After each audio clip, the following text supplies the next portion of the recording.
When Lego announced their June releases, this set, the Botanical Garden, jumped out to us as one of their best offerings. So we built it together as a family, we've analyzed it, and we're ready to break it down for you one step at a time.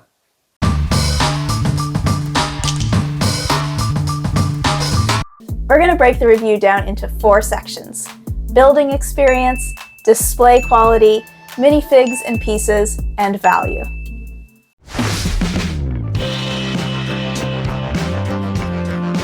When we opened the box, there was immediately one blatant flaw. It comes with only one instruction manual. That made building it as a family a bit more difficult. Given that there are a number of trees, a picnic scene, and a pond that could be built independently of the rest of the building, it is feasible to split this set up into 2 manuals. As it was, I pulled out a Chromebook, downloaded the instructions, and started partway through the main build. Beyond that though, this set was a delight to build. We'll start with the pond, which is among the first things you build. The snot work is very clever, as you use a few transparent blue panels that allow you to see a frog and koi in the pond. The technique is not too difficult for kids though. The tan-tiled border finishes off the pond beautifully and works well with its asymmetrical shape. The pond is decorated with lily pads and ducks, which combined with the nearby cherry tree provides for a colorful, peaceful environment. The design of the main building is classy and creative. The white bricks, sand green windows, and fleshy colored trim are a fantastic, airy combination. There are a lot of snot techniques that add great details to the set. In particular, the newish 3x3 macaroni tiles are great as arches atop the windows, and the skylight is great, aside from perhaps a missing 1x4 tile on the interior side. This set utilizes 26 sand green windows, a welcome return to a piece that was last seen in 2 sets from 2017. The white scroll bricks on the corners are a great detail, particularly when topped with a white flower. The fountain and waterfall on the right side of the building is a unique feature that is well executed. As good as the exterior is though, the set's interior shines bright. The left side interior alone contains 5 types of flowers, many of which are using incredible building techniques. For instance, the Nepenthes uses bright green saxophones. The Rafflesia uses red spiky shoulder pads, and the Bird of Paradise uses a spiky hairpiece to great effect. Even the Plumeria is a fun, albeit repetitive, build. The olive green macaroni tiles provide an adequate base, and the butterflies hanging around the ceiling are new prints.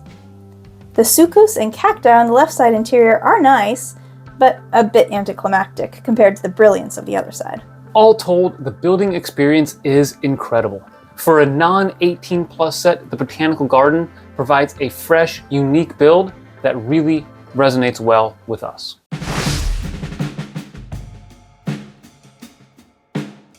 The minifigs aren't too exciting, especially if you're not a fan of Friends and you're really getting it for the build and the pieces. You get 3 mini dolls overall, each of which is unique, in part due to the fact that 2023 represents a new wave of Friends sets.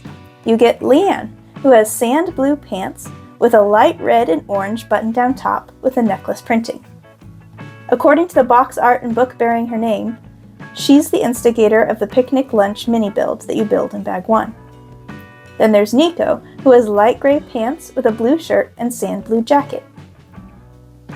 Finally, there's Addie, who appears to be a volunteer caretaker of the gardens. She wears a cute coral overall dress with a yellow floral patterned shirt. Interestingly, all of the hair pieces are black. None of them are too unique. Leanne's and Nico's hair pieces debuted this year, but are already available in multiple sets. The unique pieces, on the other hand, are excellent. You get black snakes with an open mouth for just the 3rd time. The black butterfly with blue printing is brand new. The broom bristle piece in tan is not very common. We get the spiky shoulder pads in red for the first time. The flower with 5 pointed petals in new, cool yellow. We get the collar/bird's nest piece in dark green for the first time. Ducks in a new color. Lemon printed tiles for the first time. Saxophones in a new color. And this is one of the few sets you get white leaf pieces. If you're looking for cool pieces that diversify your collection, this set absolutely does that.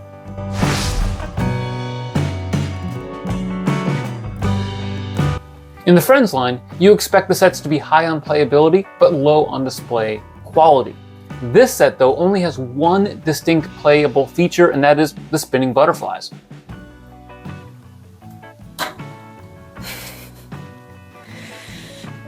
Yes, the exterior details are just lovely. The cherry blossom tree has beautifully executed two-tone flowers. The fountain atop the wing that houses the waterfall is quite elegant. The stone path and bench is classy and just ornate enough. Smooth, curved benches fit snugly around the trees and make me want to shrink to mini doll size to sit on them and soak in the beauty. I didn't like the frog flowers in the pictures, but in person they blend in well with the flowers and make for a nice shape, especially if you're looking down on the set rather than from eye level.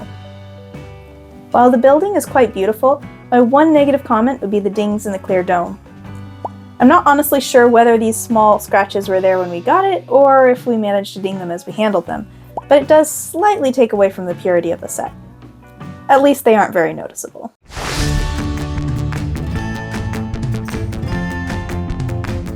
All told, you get over 1,100 pieces for $80. If you're a fan of the price to piece ratio, then you are looking at 7.5 cents per piece, which is a pretty good value on that end.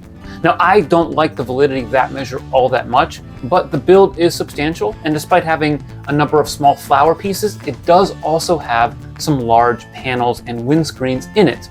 So all told, I would say this is a pretty strong value. When I asked for a second copy, an employee was able to scrounge one up from the back. As of this recording today, they are on back order online, and our local Lego store is out of stock, although there is one in the Lego store across town. Bottom line, this set is a hot commodity right now, and for good reason.